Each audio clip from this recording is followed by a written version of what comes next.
স্বাগত বিরতিহীন সংবাদ দুপুরে, সাথে আছে মুজাহিদুল ইসলাম এবং সাথে আছে আমি মাহমুদা মৌমিতা। আপনাদের শুরুতে শিরোনামগুলো জানিয়ে দিচ্ছি।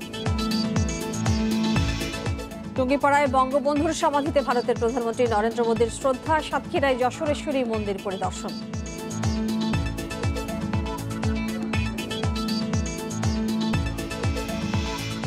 হাসিনা মোদী বৈঠক বিকেলে ঢাকা দিল্লি 5টি সমঝোতা স্মারক সই ও 4 প্রকল্পের উদ্বোধন হতে পারে।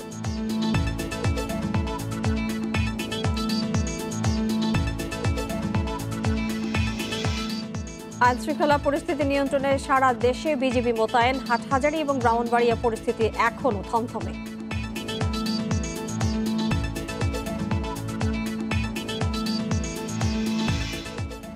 সংবাদ দুপুরে শিরোনামগুলো আপনাদেরকে বলছিলাম, এবারে চলে যাচ্ছে পুরো খবরে। বাংলাদেশ সফরের দ্বিতীয় দিনে গোপালগঞ্জে টুঙ্গিপাড়ায় বঙ্গবন্ধুর সমাধিতে শ্রদ্ধা নিবেদন করেছেন ভারতের প্রধানমন্ত্রী নরেন্দ্র মোদী। সেখানে তাকে স্বাগত জানিয়েছেন প্রধানমন্ত্রী শেখ হাসিনা। শ্রদ্ধা নিবেদন শেষে প্রাঙ্গণে একটি গাছের চারা রোপণ এবং পরিদর্শন বইয়ে স্বাক্ষর করেন নরেন্দ্র মোদী। এর আগে বেলা 11টা 25 দিকে সাতক্ষীরা শ্যামনগর থেকে হেলিকপ্টারে টুঙ্গিপাড়া পৌঁছান ভারতের প্রধানমন্ত্রী। শ্রদ্ধা নিবেদন শেষে কাশিয়ানী উপজেলার ওরাকান্দি ঠাকুর বাড়িতে শ্রী শ্রী হরিচাঁদ ও গুরুচাঁদ ঠাকুরের হরি মন্দিরে যান নরেন্দ্র মোদী এবং সেখানে তিনি পূজা দেন এবং প্রার্থনা করেন। পরে ঠাকুর পরিবারের সদস্যদের সঙ্গে মত বিনিময় করার আগে তিনি সেখানে বক্তব্য রাখেন এবং বক্তব্যে তিনি বাংলাদেশ এবং ভারতের সম্পর্কে শ্রী শ্রী হরিচাঁদ ঠাকুর এবং গুরুচাঁদ ঠাকুরের যে সম্পর্ক এবং অধিকারের জন্য লড়াই করেছেন সেই বিষয়টি উল্লেখ করেন এবং তার ভাষণে হরিমন্দিরে সর্বসাধারণের প্রবেশ বন্ধ করে দেওয়া হয়েছে। তার যাত্রা উপলক্ষে মোদীর সফরকে ঘিরে মতুয়াদের মধ্যে রয়েছে ব্যাপক উৎসাহ উদ্দীপনা। উভয় দেশের কূটনৈতিক, রাজনৈতিক এবং মৈত্রিক সম্বন্ধ বন্ধনটা খুব ভালো হবে, যে কারণেই মাননীয় প্রধানমন্ত্রী, ভারতবর্ষের প্রধানমন্ত্রী এখানে আসছেন। শুধু তিস্তা চুক্তি নয়, অনেক কিছু নিয়েই ভাবনা চিন্তা চলছে। গভর্নমেন্টের ব্যাপার সমস্ত কিছু তো আমি এখানে বলতে পারবো না, বা আমার কাছে সমস্ত ধারণাও নেই, এগুলো নিয়ে আলোচনার বিষয় আছে। তবে আমি আশা করি মৈত্রিক যে ঐক্য, সেই ঐক্য আগামী দিনে ভারত বাংলাদেশের সঙ্গে খুব ভালো জায়গায় পৌঁছবে। বিশ্বশান্তি কামনায় সাতক্ষীরা শ্যামনগরের ঈশ্বরপুরের যশোরেশ্বরী মন্দিরে প্রার্থনা করলেন ভারতের প্রধানমন্ত্রী নরেন্দ্র মোদী। সকালে ঢাকা থেকে হেলিকপ্টারে করে ঈশ্বরপুর এ সোভান প্রাথমিক বিদ্যালয় মাঠে পৌঁছান নরেন্দ্র মোদী। সেখান থেকে গাড়িতে 1 কিলোমিটার পথ পাড়ি দিয়ে যান যশোরেশ্বরী মন্দিরে। ভারতের প্রধানমন্ত্রীর সফর উপলক্ষে সাতক্ষীরাতে ছিল উৎসবের আমেজ।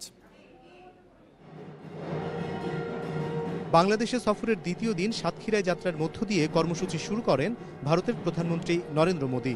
যশোরেশ্বরী মন্দিরে পৌঁছলে মন্দিরের সেবায়িত, স্থানীয় নেতৃবৃন্দ ও ভক্তরা স্বাগত জানান তাকে। যশোরেশ্বরী মন্দিরে বিশ্বের সব ধর্মবর্ণের মানুষের শান্তি এবং সমৃদ্ধি কামনায় প্রার্থনা করেন নরেন্দ্র মোদী। 51 शक्तिपीठों में से एक मां काली के चरणों में आने का आज मुझे सौभाग्य मिला है। 51 শক্তিপীঠের একটি এই যশোরেশ্বরী কালী মন্দির, এই পুণ্যস্থানে পূজা করতে পেরে আমি আনন্দিত। আজ বিশ্ব যে করোনা মহামারীর কবলে রয়েছে, মা কালীর কাছে এটাই প্রার্থনা করেছি যাতে পুরো মানবজাতি এই সংকট থেকে দ্রুত উত্তরণ লাভ করে। ভারত বাংলাদেশ ছাড়াও অন্য দেশের পুণ্যার্থীরা এখানে আসেন, তাদের জন্য একটি মাল্টিপারপাস কমিউনিটি হল তৈরিতে সহায়তা করবে ভারত।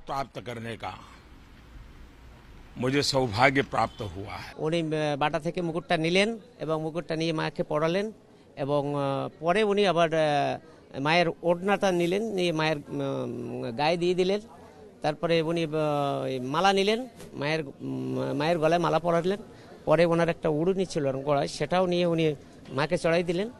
স্থানীয়রা জানান, যশোরেশ্বরী নামের অর্থ যশোরের দেবী। সনাতন ধর্মাবলম্বীদের জন্য এটি একটি পবিত্র তীর্থস্থান। ধর্ম বর্ণ নির্বিশেষে মানুষ আনন্দিত। আমাকে যারা তাদের প্রতিক্রিয়া জানিয়েছে তাতে তারা আনন্দিত এবং তারা খুশি, খুবই খুশি। নরেন্দ্র মোদী শুভেচ্ছা বিনিময় করেন অভ্যর্থনাকারী এবং এলাকার মানুষের সঙ্গে। ঐতিহাসিক এই মন্দিরে ভারতের প্রধানমন্ত্রীর আগমনে উচ্ছ্বসিত সাতক্ষীরাবাসী। আমার কাছে অনেক বড় পাওনা, আমি কখনো ভাবতে পারিনি যে তাকে আমি সামনাসামনি দেখব। উনি আমাদের এখানে আসছেন, আমাদের এখানে যে পদার্পণ করছেন, এটা আমাদের সৌভাগ্য। ভারতের প্রধানমন্ত্রী যশোরেশ্বরী মন্দির পরিদর্শন শেষে নিরাপত্তা শিথিল করা হলে সেখানে ঢল নামে বিভিন্ন শ্রেণী পেশার মানুষের। বিশ্ব শান্তি কামনায় এখানেই প্রার্থনা করলেন ভারতের প্রধানমন্ত্রী নরেন্দ্র মোদী। তার এই সফরকে ঐতিহাসিক এবং নজিরবিহীন বলছেন সাতক্ষীরাবাসী, কারণ প্রত্যন্ত এই অঞ্চলে কোনো সরকার প্রধানের এটি প্রথম সফর। অনিমেষ কর, ইন্ডিপেন্ডেন্ট নিউজ, সাতক্ষীরা। করোনা মহামারী ভারত এবং বাংলাদেশ একই সঙ্গে মোকাবেলা করছে। করোনা টিকা যাতে বাংলাদেশ পায় তা ভারতের কর্তব্য মনে করেন দেশটির প্রধানমন্ত্রী নরেন্দ্র মোদী। দুপুরে গোপালগঞ্জের কাশিয়ানী উপজেলার ওরাকান্দি ঠাকুরবাড়িতে এসব কথা জানিয়েছেন তিনি। নরেন্দ্র মোদী বলেন, ভারত বাংলাদেশ সরকারের মধ্যে সম্পর্ক স্বাভাবিক রয়েছে। দুই দেশই বিশ্বের শান্তি চায়। বাংলাদেশ আজ বিশ্বের সামনে যে শক্তিশালী পরিবর্তন এনেছে, ভারত তার সহযাত্রী। দুটি দেশের মধ্যে যে সমস্যা রয়েছে তা একজোট হয়ে সমাধান করা উচিত বলেও মনে করেন নরেন্দ্র মোদী। তিনি আরও বলেছেন, গোপালগঞ্জের ওরাকান্দির পুণ্যভূতি আসতে পারাটা সৌভাগ্যের। ভারতের লাখো মতুয়া সম্প্রদায় এখানে এসে যে পুণ্য অর্জন করে তা তিনিও অনুভব করছেন।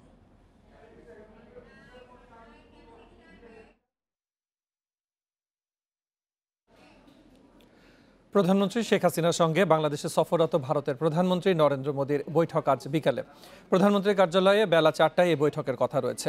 বৈঠকে 5টি সমঝোতা স্মারক ও 4টি প্রকল্পের উদ্বোধন হওয়ার কথা রয়েছে। এর আগে বেলা 3:30টার দিকে নরেন্দ্র মোদী একান্ত বৈঠক করবেন প্রধানমন্ত্রী শেখ হাসিনার সঙ্গে। বিকেল 5টায় নরেন্দ্র মোদী ও প্রধানমন্ত্রী শেখ হাসিনার উপস্থিতিতে চিলাহাটি রেল ও স্বাধীনতা সড়ক প্রকল্প ভার্চুয়ালি উদ্বোধন করার কথা রয়েছে। বিকেল 5:30টায় বঙ্গভবনে রাষ্ট্রপতি মোহাম্মদ আব্দুল হামিদের সঙ্গে দেখা করবেন নরেন্দ্র মোদী। 2 দিনের সফর শেষে সন্ধ্যা 6:40 দিকে বিশেষ ফ্লাইটে ঢাকা ছাড়বেন ভারতের প্রধানমন্ত্রী।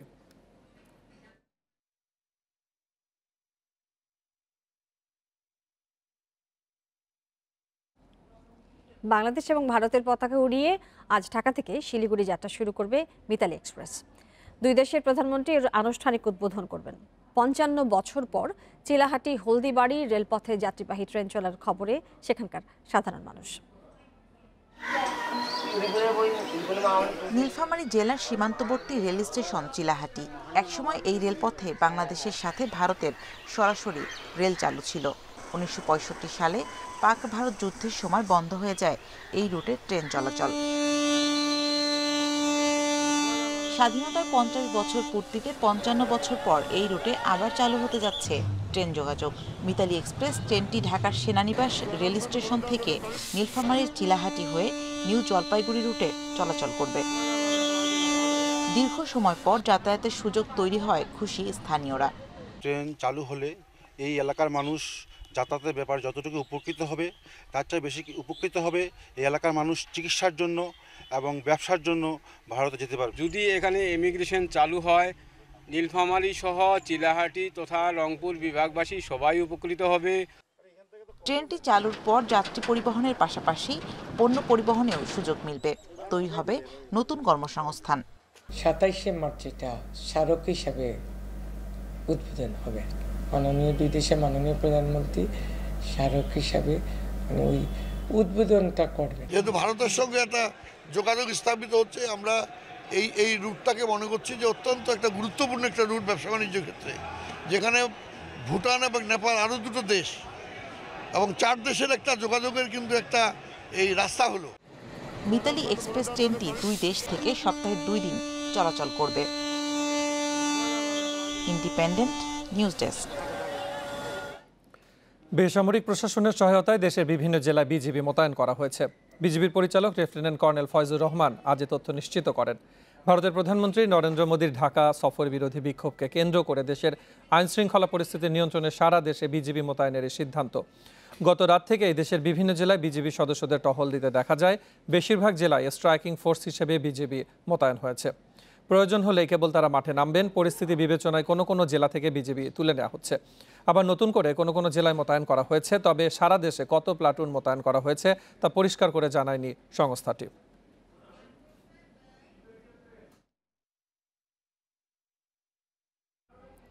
হেফাজত ইসলামের সমর্থকদের সাথে পুলিশের সংঘর্ষের ঘটনায় চট্টগ্রামের হাটহাজারী এবং ব্রাহ্মণবাড়িয়া শহরের পরিস্থিতি এখনও থমথমে রয়েছে। গতকালের হামলা, সংঘর্ষ, রেল স্টেশনে অগ্নিসংযোগ এবং প্রাণহানির ঘটনায় এখনও কোনো মামলা হয়নি। গতকাল দুপুর থেকে এখনও পর্যন্ত চট্টগ্রাম খাগড়াছড়ি মহাসড়ক অবরোধ করে রেখেছেন হেফাজতের নেতাকর্মীরা। সংঘর্ষের ঘটনায় হাটহাজারী থানার ওসির প্রত্যাহার এবং ঘটনায় জড়িতদের দ্রুত গ্রেপ্তারের দাবি জানিয়েছেন তারা। এদিকে প্রশাসনের সঙ্গে হেফাজত প্রতিনিধিদের কয়েক দফা বৈঠকের পরও কোনো সমাধানে না আসায় আজ আবারও বিক্ষোভের ডাক দিয়েছেন তারা। এদিকে ব্রাহ্মণবাড়িয়া শহরের পরিস্থিতিও থমথমে। শহরের বিভিন্ন জায়গায় অভিযান চালিয়ে 14 জনকে আটক করেছে পুলিশ। গুরুত্বপূর্ণ এলাকায় মোতায়েন রয়েছে বিজিবি। ভারতের প্রধানমন্ত্রীর সফরের প্রতিবাদে শুক্রবার দুপুরে ঢাকায় সংঘর্ষের জেরে চট্টগ্রামের হাটহাজারী এবং ব্রাহ্মণবাড়িয়া শহরের নানা সরকারি স্থাপনায় ব্যাপক ভাঙচুর চালানো হয়। পরিস্থিতি নিয়ন্ত্রণে পুলিশ গুলি ছুড়লে চট্টগ্রামে আহত হয় বেশ কজন। পরে হাসপাতালে 4 জনের মৃত্যু হয় আর ব্রাহ্মণবাড়িয়া নিহত হন 1 জন।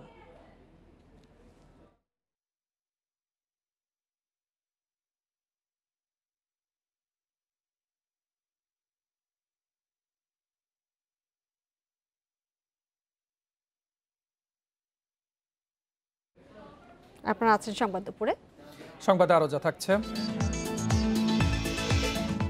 মীর কাসেম আলীর পাচার করা অর্থ ফেরত আনার দায়িত্বে সিআইডি, দুদক বিএফআইউর বৈঠকে সিদ্ধান্ত।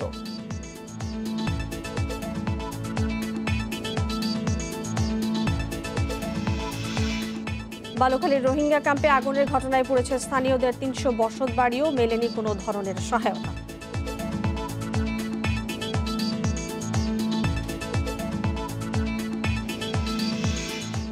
মানবতা বিরোধী অপরাধের দায়ে ফাঁসি হওয়া জামায়াত নেতা মীর কাসেম আলীর বিদেশে পাচার করা টাকা ফেরতের দায়িত্ব পেয়েছে সিআইডি।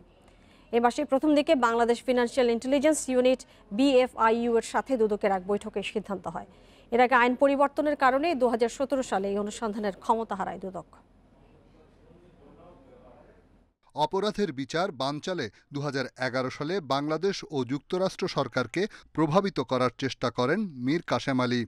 এই জন্য মার্কিন লবিস্ট ফার্ম ক্যাসিডি অ্যান্ড অ্যাসোসিয়েটসের কাছে $2.50 লাখ বাংলাদেশ থেকে পাচার করেন মীর কাসেম। 2012 সালে অর্থ পাচারের এই অভিযোগ অনুসন্ধানে মাঠে নামে দুদক। এরপর তথ্য নিতে যুক্তরাষ্ট্রে mutual legal assistant request MLAR পাঠায় দুদক। তবে কয়েকবার তাগিদ দিয়েও কোনো তথ্য পাওয়া যায়নি। 2017 সালে দুদকের আইন পরিবর্তন হলে এই অর্থ পাচারের অনুসন্ধানের ক্ষমতা হারায় দুদক। বিএফআইইউ তদন্তকারী সংস্থা না হওয়ায় 4 বছর পড়ে থাকে তদন্তের কাজ। বেশ আগের ঘটনা, বিভিন্ন জায়গায় এটা লেখা হয়েছিল, কিন্তু এটার সঠিক কোনো তথ্য তখন কোনো এফআইইউ দিতে পারে নাই। গেল বছর ডিসেম্বরে দুদকের তাগিদপত্রের পর মার্চে 2 সংস্থা বৈঠকে বসে। বিষয়টি খতিয়ে দেখতে সিআইডিকে দেওয়া হয় দায়িত্ব। দুর্নীতি দমন কমিশন কি সিদ্ধান্ত দেবে এটা তার নীতিগত সিদ্ধান্তের বিষয়, সে ব্যাপারে আমার কোনো কিছু বলার এখতিয়ার নাই। কিন্তু আমি মনে করি মানি লন্ডারিং যে কোনো অপরাধ, ঘুষ দুর্নীতি আইনে লেখা থাকলেও হাইকোর্টের 2টা রায়ের মাধ্যমে তাকে অবারিত ক্ষমতা দেওয়া হয়েছে। সেই যে কোনো মানি লন্ডারিংয়ের মামলার ইনভেস্টিগেশন তদন্ত করতে পারবে, এটা আইনগত কোনো ব্যাঘাত ঘটবে না। অর্থ পাচারের এই অনুসন্ধান যদি মামলায় পরিণত হয় তবে আদালতের রায়ে টাকা ফিরিয়ে আনা সম্ভব বলেও মনে করেন দুদকের আইনজীবী। রিশাদ হুদা, ইন্ডিপেন্ডেন্ট নিউজ, ঢাকা। সিলেটের বন্দরবাজার ফাঁড়িতে পুলিশের হেফাজতে রায়হান আহমেদ হত্যা মামলার অভিযোগপত্র প্রস্তুত করেছে তদন্ত সংস্থা police bureau of investigation PBI। 5 মাস পর কাল আদালতে চার্জশিট জমা দেওয়ার কথা জানিয়েছে সংস্থাটি। এদিকে তদন্ত শেষ হওয়ার সন্তোষ জানিয়ে হত্যাকারীদের শাস্তি নিশ্চিতের দাবি করেছেন রায়হানের স্বজনেরা। গত বছরের 11 অক্টোবর ভোরে সিলেট নগরীর আখালিয়া এলাকার বাসিন্দা রায়হান আহমদকে বন্দরবাজার পুলিশ ফাঁড়িতে এনে নির্যাতন করেন ফাঁড়ির ইনচার্জ SI আকবর হোসেন ভূঁইয়া সহ পুলিশ সদস্যরা। পরে সিলেট ওসমানী মেডিকেল কলেজ হাসপাতালে তার মৃত্যু হয়। প্রায় 5 মাস তদন্ত শেষে চার্জশিট চূড়ান্ত করেছে PBI। মামলার আসামি পুলিশ হওয়ায় একটি নির্ভুল, ত্রুটিমুক্ত ও গ্রহণযোগ্য অভিযোগপত্র তৈরি করতে কিছুটা সময় লেগেছে বলে জানিয়েছেন সিলেট PBI প্রধান। পুলিশের বিরুদ্ধে অভিযোগ, তো সেক্ষেত্রে আমরা চেষ্টা করেছি নিরপেক্ষভাবে এই মামলাটি তদন্ত সম্পন্ন করার জন্য এবং যারা প্রকৃত দোষী তাদের খুঁজে বের করার জন্য এবং তাদের শাস্তি নিশ্চিত করার জন্য আমরা কাজ করে গিয়েছি। দেরিতে হলেও মামলার চার্জশিট প্রস্তুতের খবরে সন্তোষ জানিয়েছে রায়হানের পরিবার। দ্রুত বিচার কাজ শুরু করে জড়িতদের দৃষ্টান্তমূলক শাস্তি চান তারা। এই দোষীগুলা এই চার্জশিটের ভিতরে রাখছেন কিনা সেইটা আমরা দেখব, এবং এই যে সিসি ফুটের আলামত যারা নষ্ট করছিলেন এইটাও তারা চার্জশিটের মধ্যে রাখছেন কিনা, এবং এই যে নুমান পালিয়ে গেল এবং এই যে আকবরকে পালাতে কে সাহায্য করলো, ওদের ফাঁসি হোক এবং এই কেসটা যাতে খুব দ্রুত তাড়াতাড়ি আমাদের দেশের মাটিতে ওইটার বিচার হয়। এই ধরনের ঘটনা আর কখনো অন্য কেউ ওইভাবে করার সাহস না পায় কখনো। রায়হান হত্যার পরদিন তার স্ত্রী তাহমিনা আক্তার তান্নি বাদী হয়ে কোতোয়ালি থানায় একটি হত্যা মামলা দায়ের করেন। মামলার প্রধান আসামি বন্দরবাজার ফাঁড়ির এসআই আকবর হোসেন ভূঁইয়া সহ 5 জনকে গ্রেপ্তার করেছে পুলিশ। তবে ঘটনার সিসিটিভি ফুটেজ গায়েবকারী কথিত সাংবাদিক আব্দুল্লাহ নোমান এখনো পলাতক। Independent news desk. বিরোধপূর্ণ জমি লিখিয়ে নিতে 5 বছরের শিশু অপহরণের অভিযোগে মাদারীপুরের শিবচরের বাবা এবং 2 ছেলেকে গ্রেপ্তার করেছে গোয়েন্দা পুলিশ। মামলার পর আসামিরা পালিয়ে গেলে জামালপুর রেল স্টেশন থেকে তাদের গ্রেপ্তার করা হয়। উদ্ধার করা হয় শিশুটিকে। গ্রেপ্তার সালাম মুন্সি এবং তার 2 ছেলে অপহরণের কথা স্বীকার করেছেন। মাদারীপুরের শিবচর থেকে 23 মার্চ নিখোঁজ হয় রায়হান নামের 5 বছরের শিশু। পরদিন ঢাকা থেকে ফোন করে মুক্তিপণ হিসেবে 15,000 টাকা নেয় তারই সম্পর্কের দাদা চাচারা। জমি লিখে না দিলে শিশুটিকে হত্যার হুমকিও দেয়া হয়। এ ঘটনায় মামলা হয় মাদারীপুরের শিবচর থানায়। 24 মার্চ মামলার তদন্তে সহায়তা শুরু করে ডিএমপির গোয়েন্দা রমনা বিভাগ। 2 দিনের প্রচেষ্টায় জামালপুর রেলওয়ে স্টেশনে খোঁজ মেলে শিশু রায়হান, অপহরণকারী সালাম মুন্সি ও তার ছেলে বিল্লাল ও আলামিনের। অভিযান চালিয়ে গ্রেপ্তার করা হয় তাদের। গ্রেপ্তারের পর সালাম জানায়, বাবা মারা যাওয়ার পর ভাইয়েরা জোর করে জমি জমা লিখে নিয়ে বাসা থেকে বের করে দেয় তাকে। এর প্রতিশোধ নিতেই বড় ভাইয়ের নাতি রায়হানকে অপহরণের পরিকল্পনা করে তারা। আইন শৃঙ্খলা বাহিনীর চোখ ফাঁকি দিতে শিবচর থেকে কমলাপুর, এরপর টঙ্গী আনা হয় রায়হানকে। টঙ্গী থেকে জয়দেবপুর এবং সেখান থেকে শিশুটিকে নেওয়া হয় জামালপুরে। আমার নাম সালাম নাম দিয়েছে আমার বড় ভাইরে, দিয়ে একটা জাল কলহার বগন আমার করছে করে আমার ঘরটা ভেঙে নিয়ে গেছে বুঝছেন। পরে আমার বাড়িতে খেদাই দিল। এখানে 2-3 দিন থাকলাম। পরশু দিন হের কাছে আইছি, টঙ্গী আইছি। পরে টঙ্গীতে গেছি হইলো এই জয়দেবপুরেতে জামালপুর। গোয়েন্দারা বলছেন সালাম 3টি বিয়ে করেছেন। সে ও তার ছেলেরা এর আগেও অপহরণ করে গ্রেপ্তার হয়েছে। তৃতীয় পক্ষের এক শ্বশুর বাড়ি আছে, তো আমরা যখন দেখলাম যে আমরা ধারণা করেছিলাম হয়তো সেখানে যাবে, কিন্তু সে সেখানে না যেয়ে যখন প্ল্যাটফর্মে রেল স্টেশনের প্ল্যাটফর্মে ঘুমাচ্ছিল বা ওখান থেকে সে হয়তো কোথায়, সে অত্যন্ত চালাক এবং খুবই দ্রুত। সে বিভিন্ন সময় শুধু স্টেশন লিভ করছিল, যার কারণে আমাদের ধরতে একটু সময় লেগেছে। উদ্ধার হওয়া শিশু রায়হানকে পরিবারের কাছে হস্তান্তর করেছে police. Masudur Rahman, independent news, Dhaka. রাজশাহীতে সড়ক দুর্ঘটনায় নিহতদের বাড়িতে চলছে শোকের মাতম। তাদের সবার বাড়ি রংপুরের পীরগঞ্জে, পেশায় ব্যবসায়ী। 4 পরিবার মিলে ঘুরতে গিয়েছিলেন রাজশাহীতে, কিন্তু নির্মমভাবে পরাস্ত হতে হলো নিয়তির কাছে। শোকে কাতর ফুলু মিয়ার বৃদ্ধা মা শাহিদা বেগম। রাজশাহীতে ঘুরতে গিয়ে সড়ক দুর্ঘটনায় প্রাণ গেছে পীরগঞ্জের বড় মজিদপুরের ফুলু মিয়া, তার স্ত্রী নাজমা বেগম, 3 সন্তান ফয়সাল, সাদিয়া ও সুমাইয়ার। তার পরিবারের আর কেউই বেঁচে নেই। বড় ভাই বলছিল বলে ভাইস্তাকে ডাক্তার বানাবো, কিন্তু ভাইস্তা। একই দুর্ঘটনায় প্রাণ গেছে রাজারামপুরের সানাউদ্দিন, তার স্ত্রী শামসুন্নাহার, 2 সন্তান সাজিদ ও শম্পা এবং ছোট বোন কামরুন্নাহারের। তাই মেয়ে আর ছেলেকে এবার ঈদে কইছে বলে আসলে পরে আমরা আপনাদের সামনের ঈদে ভালো কাপড় চোপড় কিনে দেবো, এই কথা বলছিল। এখন তো কাপড় কেনা, এখন তো তাদের আর কাপড় কেনা নাই, তাই তো অ্যাক্সিডেন্ট হয়ে চলেই গেল। দাড়িকাপাড়ার মোকলেসুর রহমানের সঙ্গে মারা গেছেন তার স্ত্রী পারভিন ও ছেলে পাভেল। বাড়িতে শুধু মেয়ে রেখে গেছি, 7 জন ওরা পরিবারে, তার মধ্যে 3 জনে চলে গেছে। 3 জনই তো একসাথেই গেছে, মেয়েটা একসাথে রেখে গেছে বাড়িতে। দুর্ঘটনায় একসঙ্গে এত প্রাণহানি আগে কখনো দেখেননি পীরগঞ্জের মানুষ। এই ধরনের দুর্ঘটনার পুনরাবৃত্তি বন্ধের দাবি তাদের। এভাবে গাড়ি চালালে তো মনে করেন যে আমাদের দেশের জন্য ক্ষতি, আমাদের এলাকার জন্য ক্ষতি। এই ধরনের ড্রাইভারের ঘরের জন্য মানে যেন বেপরোয়াভাবে না গাড়ি চালাতে পারে, এর জন্য সরকার যেন তাদের কঠোরভাবে শাস্তি দেয়। পীরগঞ্জ উপজেলার কয়েকজন ব্যবসায়ী পরিবার নিয়ে ঘুরতে গিয়েছিলেন রাজশাহীতে। শুক্রবার রাজশাহীর কাটাখালীতে বাস মাইক্রোবাসের সংঘর্ষে নিহত হয় 17 জন। Independent news desk. কক্সবাজারে উখিয়ার বালুখালীর রোহিঙ্গা ক্যাম্পে আগুনের ঘটনায় পড়ে গেছে আশপাশের এলাকার স্থানীয়দের 300 বসত বাড়িও। রোহিঙ্গারা ইতিমধ্যে সাহায্য সহযোগিতা পেলেও স্থানীয়রা পাননি কোনো ধরনের সহায়তা। 22 মার্চ উখিয়ার রোহিঙ্গা ক্যাম্পে আগুনে পুড়ে যায় 9000-এর মতো ঘর। ক্যাম্প থেকে আগুন ছড়িয়ে পড়ে আশপাশের এলাকাতেও। এতে পুড়ে গেছে অন্তত ৩০০ স্থানীয় পরিবারের ঘর, বাদ যায়নি দোকানপাট। আগুনের পর রোহিঙ্গাদের সহায়তায় বিভিন্ন দাতা গোষ্ঠী এগিয়ে এলেও ক্ষতিগ্রস্ত স্থানীয়রা পায়নি কোনো সহায়তা।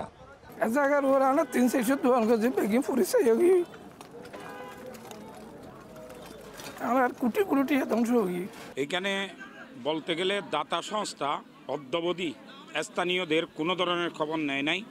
শরণার্থী ত্রাণ ও প্রত্যাবাসন কমিশনার জানিয়েছেন, ক্ষতিগ্রস্ত স্থানীয়দের তালিকা তৈরি করা হচ্ছে, তাদেরকেও দেওয়া হবে সহায়তা।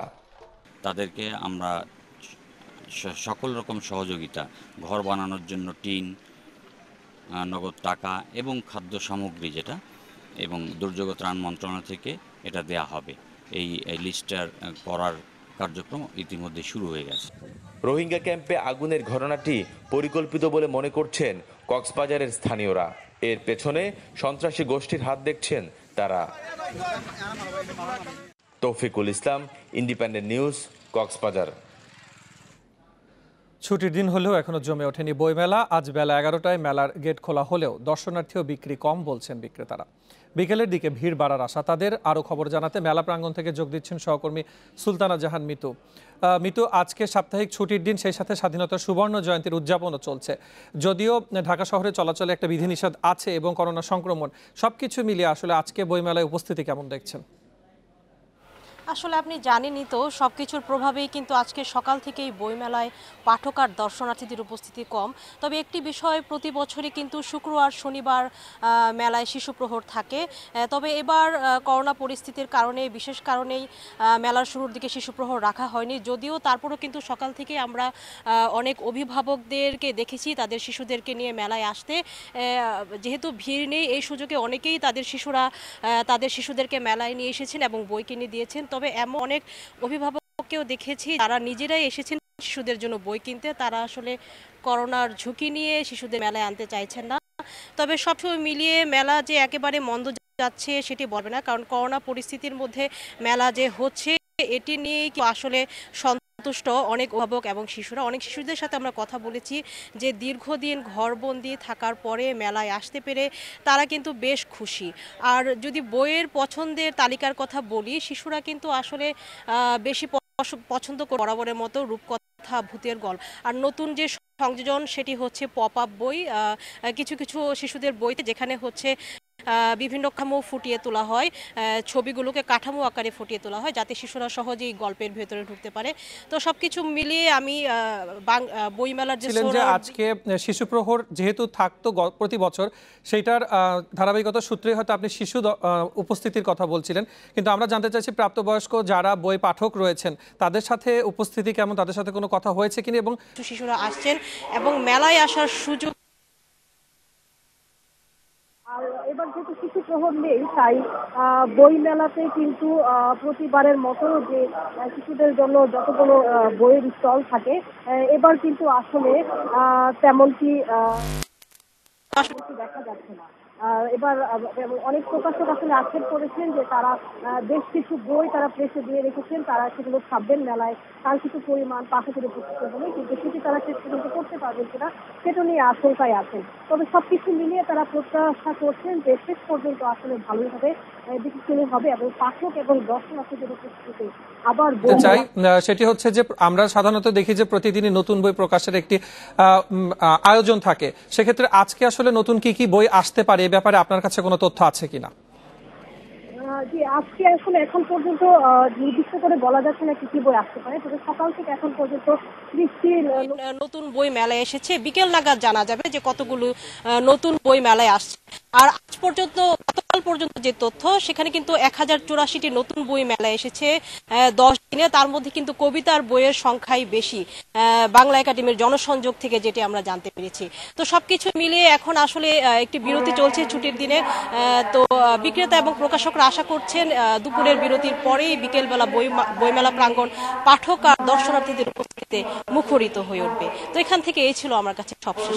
রাজধানীর সোহরাওয়ার্দী উদ্যানের অমর একুশে গ্রন্থমেলা থেকে জানাচ্ছিলেন সহকর্মী সুলতানা জাহান মিতু।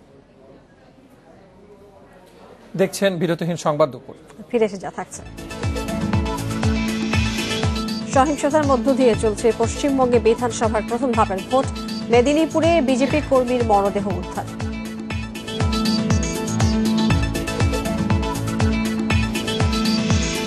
ত্রিদেশীয় ফুটবল টুর্নামেন্টে সন্ধ্যায় নেপালের বিপক্ষে মাঠে নামবে বাংলাদেশ। আগেই ফাইনাল নিশ্চিতে চাপমুক্ত বেঙ্গল টাইগার্স।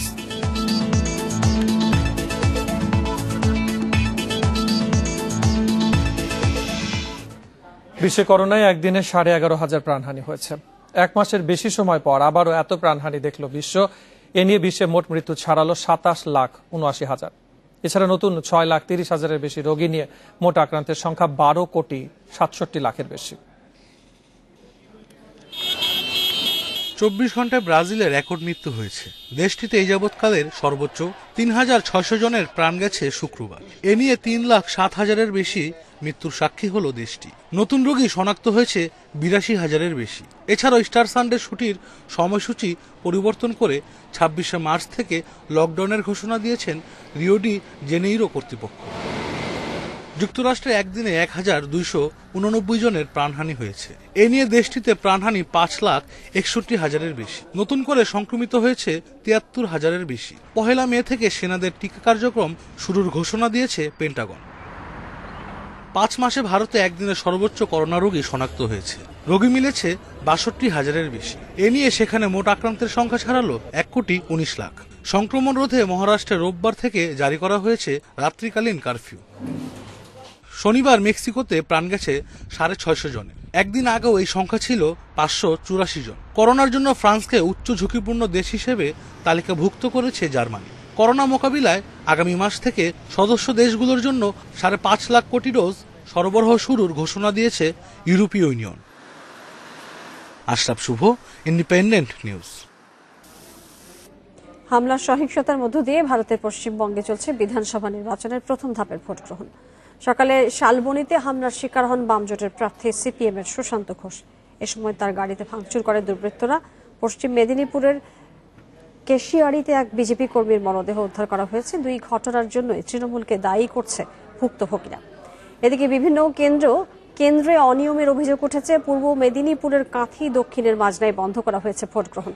টুইট বার্তায় সবাইকে ভোট দেওয়ার আহ্বান জানিয়েছেন মোদি, মমতা। শনিবার স্থানীয় সময় সকাল 7টায় রাজ্যের 30 আসনে একযোগে শুরু হয় ভোট গ্রহণ, যেখানে প্রতিদ্বন্দ্বিতা করছেন 191 প্রার্থী।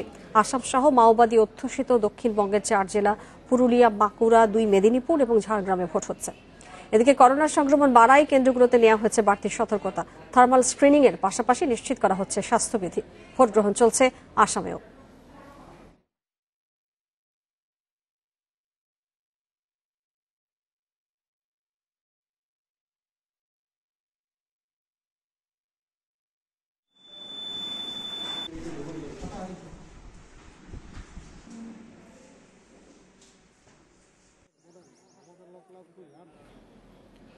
চীনের বাজারে জনরোষের মুখে পড়েছে বিশ্বখ্যাত রিটেইল জায়ান্ট H&M এবং নাইকি। দেশটির জিনজিয়াং প্রদেশে তুলা উৎপাদনে উইঘুর সম্প্রদায়কে অমানবিক পরিশ্রম করানো হচ্ছে এমন অভিযোগের পরে বয়কটের শুরু। এর আগে একই অভিযোগে ইউরোপের কয়েকটি দেশ চীনা নাগরিকদের ভ্রমণ নিষেধাজ্ঞা ও সম্পদ জব্দের মতো পদক্ষেপ নেয়। বিশ্বের মোট তুলার চাহিদার 20% উৎপাদন করে চীন। এর বেশিরভাগই আসে দেশটির জিনজিয়াং প্রদেশ থেকে। কিন্তু যুক্তরাষ্ট্র সহ আন্তর্জাতিক সম্প্রদায়ের অভিযোগ, সেখানে 10 লাখেরও বেশি উইঘুর সম্প্রদায়ের লোকজনকে বিনা বিচারে আটকে রাখা হয়েছে। মানবাধিকার গ্রুপগুলোর দাবি, বাধ্যতামূলক শ্রমে নিয়োজিত করা হয়েছে তাদের। চীনের সংখ্যালঘু মুসলিম সম্প্রদায়ের উপর নির্যাতনে উদ্বেগ জানিয়েছে বিশ্ববিখ্যাত ব্র্যান্ড নাইকি ও H&M। তাদের দাবি, জিনজিয়াং প্রদেশে তুলা তুলতে উইঘুরদের বাধ্য করা হচ্ছে। এ কারণে সেখান থেকে কোনো পণ্য কিনছে না প্রতিষ্ঠান দুটো। এর কয়েকদিনের মাথায় চীনা ক্রেতাদের ক্ষোভের মুখে পড়েছে ব্র্যান্ড দুটো। সাধারণ ক্রেতাদের পাশাপাশি পণ্য বয়কট করেছে চীনা সেলিব্রিটি ও ই-কমার্স প্ল্যাটফর্মগুলো। আগুনে ঘি ঢালে দেশটির কমিউনিস্ট পার্টির এক তরুণ নেতার সামাজিক যোগাযোগ মাধ্যমে করা পোস্ট। তিনি লিখেন, গুজব রটিয়ে নাইকি ও H&M জিনজিয়াং থেকে তুলা বয়কট করেছে, আবার ঠিকই চীনের বাজারে পণ্য বিক্রি করে মুনাফা করছে। সবশেষ তথ্য অনুযায়ী চীনা ই-কমার্সগুলো H&M এর পণ্য বিক্রি বন্ধ করে দিয়েছে। ইফা তারা, ইন্ডিপেন্ডেন্ট নিউজ। মিশরের দুটি যাত্রীবাহী ট্রেনের সংঘর্ষে অন্তত ৩২ জন নিহত হয়েছে, আহত হয়েছে ১০৮ জন। শুক্রবার রাজধানী কায়রো থেকে প্রায় ৪৬৫ কিলোমিটার দূরে সোহাগ প্রদেশের তাহতা জেলায় এই দুর্ঘটনা ঘটে। রেল কর্তৃপক্ষের বরাত দিয়ে আল জাজিরা জানিয়েছে, দ্রুত গতিতে একটি ট্রেন পেছন থেকে আরেকটি ট্রেনকে ধাক্কা দিলে এই দুর্ঘটনা ঘটে। এতে দুটি ট্রেনের বেশ কয়েকটি বগি উল্টে যায়। আহতদের মধ্যে অর্ধ শতাধিককে হাসপাতালে নেওয়া হয়েছে। ইতিমধ্যে এই বিষয়ে তদন্তের নির্দেশ দিয়েছে রেল কর্তৃপক্ষ এবং পাবলিক প্রসিকিউটরের অফিস। সম্প্রতি বছরে বেশ কয়েকটি রেল দুর্ঘটনা ঘটেছে মিশরে, যার জন্য অপর্যাপ্ত পরিকাঠামো এবং রক্ষণাবেক্ষণের অভাবকে দায়ী করা হচ্ছে।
মিয়ানমারের সশস্ত্র বাহিনী দিবসেও রক্ত ঝরল মিয়ানমারবাসীর। শনিবার মাথায় গুলির হুমকি উপেক্ষা করে বিক্ষোভে নামা আন্দোলনকারীদের উপরে নিরাপত্তা বাহিনীর হামলায় অন্তত ১৬ জন নিহত হয়েছে। এদিকে সশস্ত্র বাহিনী দিবসের ভাষণে জনগণকে গণতন্ত্র রক্ষার প্রতিশ্রুতি দিয়েছে দেশটির সেনাপ্রধান মিন অং হ্লাইং।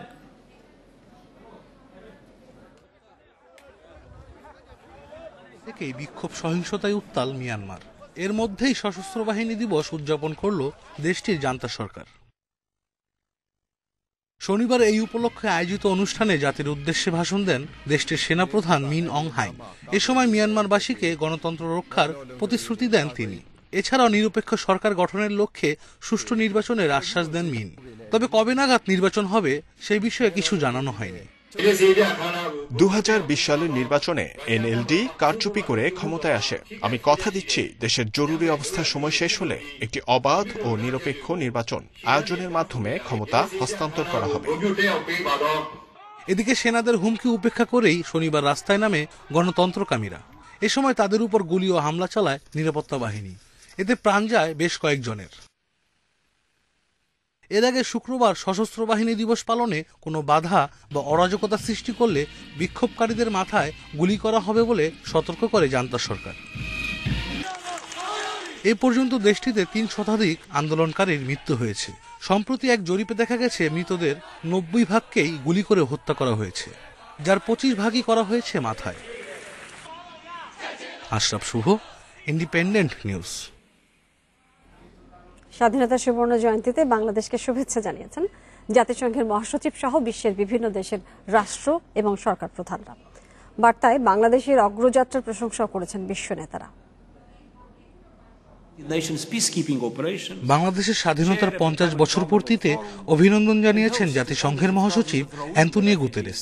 এক ভিডিও বার্তায় ৫ দশকে বাংলাদেশের সাফল্যের প্রশংসা করেন তিনি। বাংলাদেশ সরকার ও সব বাংলাদেশিকে স্বাধীনতার ৫০ বছর পূর্তিতে অভিনন্দন জানাই। গত ৫ দশকে বাংলাদেশ অসাধারণ সাফল্য অর্জন করেছে। এরই মধ্যে উন্নয়নশীল দেশের তালিকায় জায়গা করে নিয়েছে দেশটি। এছাড়া সামাজিক উন্নয়ন ও বৈশ্বিক জলবায়ু ইস্যুতে উল্লেখযোগ্য ভূমিকা রেখেছে। ভিডিও বার্তায় শুভেচ্ছা জানিয়েছেন ব্রিটিশ প্রধানমন্ত্রী বরিস জনসন। স্বাধীনতার পর থেকে বাংলাদেশ ও যুক্তরাজ্যের বন্ধুত্বপূর্ণ সম্পর্কের কথাও উল্লেখ করেন তিনি। আমি সবার আগে বাংলাদেশের মানুষকে তাদের স্বাধীনতার সুবর্ণ জয়ন্তী উপলক্ষে শুভেচ্ছা জানাতে চাই। স্বাধীনতার পর থেকেই বাংলাদেশ ও যুক্তরাজ্যের সম্পর্ক বন্ধুত্বপূর্ণ ছিল। ১৯৭২ সালে শেখ মুজিবুর রহমানের হাত ধরে দুই দেশের এই সম্পর্কের শুরু। that was instrumental in forging the friendship. মার্কিন প্রেসিডেন্ট জো বাইডেনের পক্ষ থেকে এসেছে শুভেচ্ছা। বাংলাদেশে দেশটির রাষ্ট্রদূত বাইডেনের পক্ষ থেকে শুভেচ্ছা বার্তা জানায়। এ সময় রোহিঙ্গা ইস্যুতে বাংলাদেশের প্রশংসা করেন তিনি। যুক্তরাষ্ট্রের পক্ষ থেকে বাংলাদেশের প্রধানমন্ত্রী শেখ হাসিনাকে স্বাধীনতার 50 বছরের পূর্তিতে অভিনন্দন। বাংলাদেশ অর্থনৈতিকভাবে উন্নয়নের অনুপ্রেরণা, এটি একটি সম্ভাবনাময় দেশ।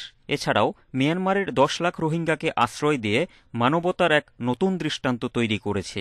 দুই দেশের সম্পর্ক আরও দৃঢ় করতে আমরা একসঙ্গে কাজ করব। শুভেচ্ছা বার্তা জাতির পিতা বঙ্গবন্ধু শেখ মুজিবুর রহমানের প্রশংসা করেছেন রাশিয়ার প্রেসিডেন্ট ভ্লাদিমির পুতিন। দুই দেশের বন্ধুত্বপূর্ণ সম্পর্কের কথাও উল্লেখ করেন তিনি। এছাড়াও স্বাধীনতার সুবর্ণ জয়ন্তীতে বাংলাদেশকে শুভেচ্ছা জানিয়েছেন তুরস্কের প্রেসিডেন্ট রিসেপ তাইয়েপ এরদোয়ান ও পাকিস্তানের প্রধানমন্ত্রী ইমরান খান। গণপ্রজাতন্ত্রী বাংলাদেশের আশরাফ শুভ, ইন্ডিপেন্ডেন্ট নিউজ। নিউজিল্যান্ডের বিপক্ষে 3 ম্যাচ সিরিজের প্রথম টি-20 খেলতে হ্যামিল্টনে বাংলাদেশ দল। কাল সকাল 7টায় শুরু ম্যাচ। কিউইদের বিপক্ষে ওয়ানডে সিরিজে হারের ক্ষত এখনও দগদগে। মিসফিল্ডিং ও ভুল ব্যাটিং অ্যাপ্রোচে ভরাডুবি হয়েছে টাইগারদের। টি-20 সিরিজে ঘুরে দাঁড়াতে মরিয়া বাংলাদেশ। অধিনায়ক মাহমুদুল্লাহ রিয়াদের কণ্ঠেও সেই প্রত্যয়, ভুল থেকে শিক্ষা নিয়ে ভয়হীন নির্ভর ক্রিকেট খেলতে পারলে জয় সম্ভব বলে মনে করেন রিয়াদ।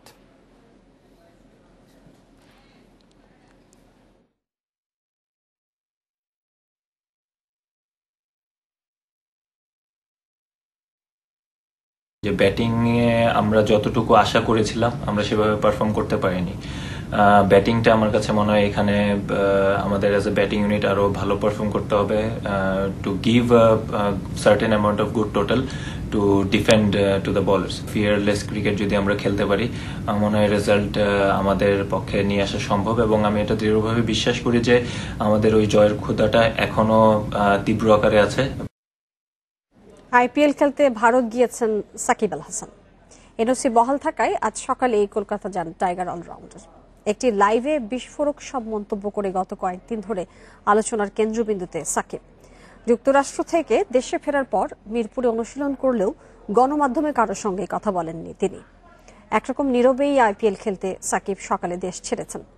আইপিএলে সাকিবের দল কলকাতা নাইট রাইডার্সের প্রথম ম্যাচ 11 এপ্রিল। এই ম্যাচে সাবেক দল সানরাইজার্স হায়দ্রাবাদকে মোকাবিলা করবেন বিশ্বসেরা অলরাউন্ডার।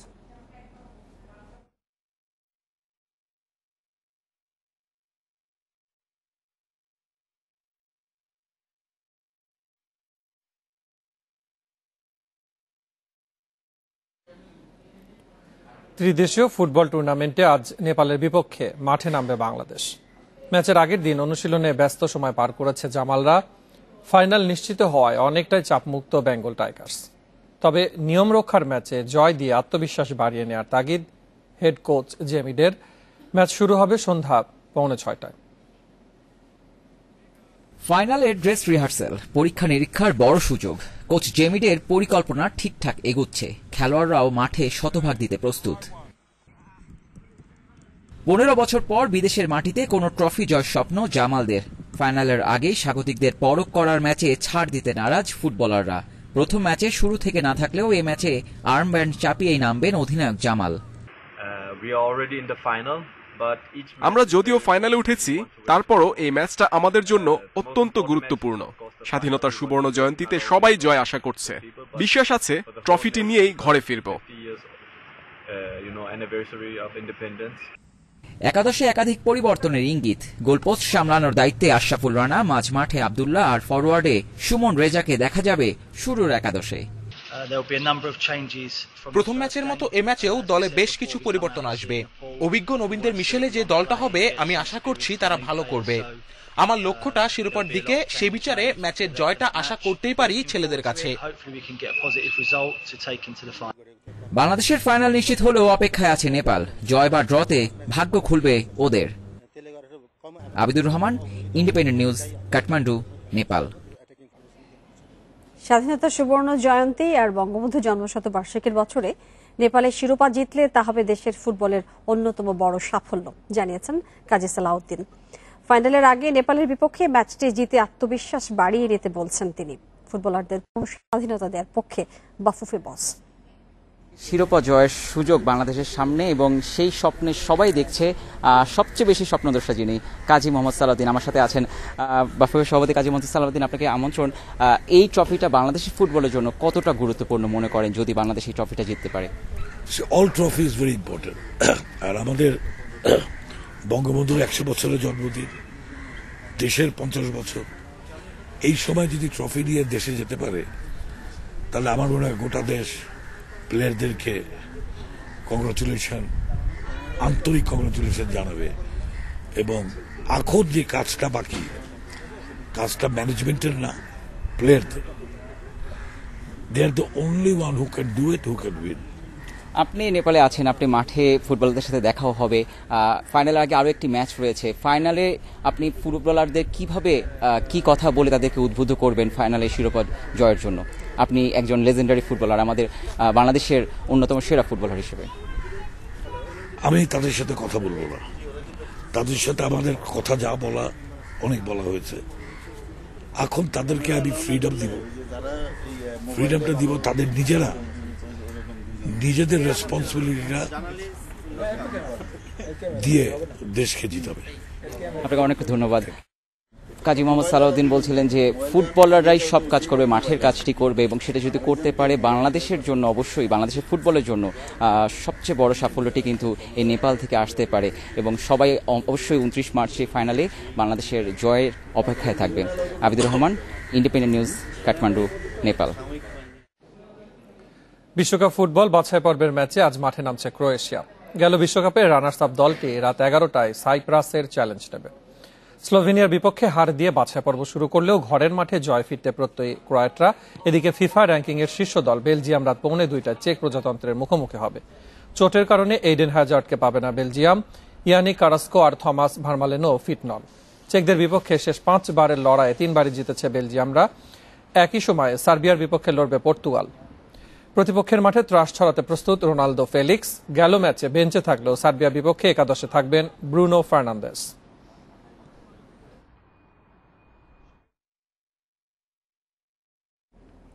ভারতের কিংবদন্তি ব্যাটসম্যান সচিন টেন্ডুলকার করোনা আক্রান্ত হয়েছেন। আজ সামাজিক যোগাযোগ মাধ্যম টুইটারে ভক্তদের এই দুঃসংবাদটি দিয়েছেন সচিন নিজেই। মৃদু উপসর্গ দেখা দিলে করোনা টেস্ট করান সচিন। কোভিড পজিটিভ হলেও সুস্থ রয়েছেন সাবেক এই ভারতীয় ক্রিকেটার। বর্তমানে হোম কোয়ারেন্টিনে রয়েছেন তিনি। নিজে অসুস্থ হলেও সচিনের পরিবারের বাকি সদস্যরা সুস্থ আছেন। কদিন আগে কিংবদন্তি ক্রিকেটারদের নিয়ে T20 tournament road safety world সিরিজে খেলেছেন সচিন। তার নেতৃত্বে টুর্নামেন্টের চ্যাম্পিয়ন হয় ভারত লেজেন্ডস।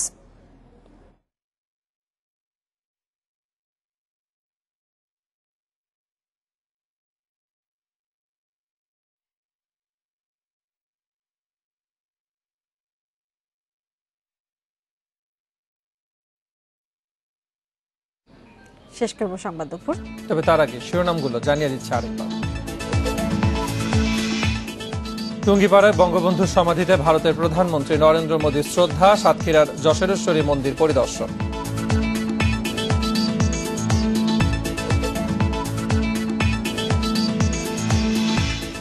হাসিনা মোদী বৈঠক বিকেলে ঢাকা দিল্লি 5টি সমঝোতা স্মারক সই এবং 4 প্রকল্পের উদ্বোধন হতে পারে।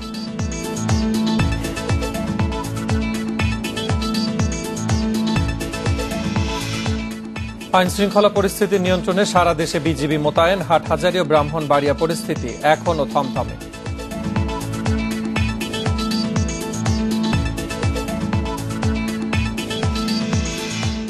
এই ছিল বিরতিহীন সংবাদ দুপুরের আজকের আয়োজনে। ইন্ডিপেন্ডেন্ট টেলিভিশনের সব খবরের আরো বিস্তারিত জানতে চোখ রাখুন ফেসবুক, ইউটিউব এবং টুইটার। সাথে থাকার জন্য আপনাদের সবাইকে ধন্যবাদ জানাচ্ছি।